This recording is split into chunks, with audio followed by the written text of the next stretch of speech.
Alright guys, a quick one. Here, I'll detail how to turn on or turn off AirDrop on Apple Watch Series 9. So if at the end of this you find this offer informative, please don't forget to like and then subscribe. Now the first thing you want to do to enable or disable AirDrop on your Apple Watch 9 is press the digital crown once, locate and click on the settings icon. On the settings page, scroll down, locate and click on General. Under General, scroll down, just keep scrolling, then you should see AirDrop.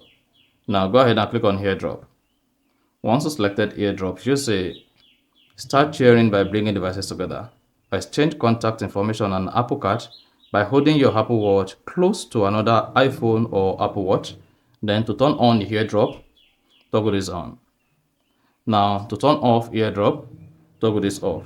So to turn on or turn off AirDrop on your Apple Watch 9, all you need to do is go ahead and toggle on or toggle off, start sharing by bringing devices together, and then you're good.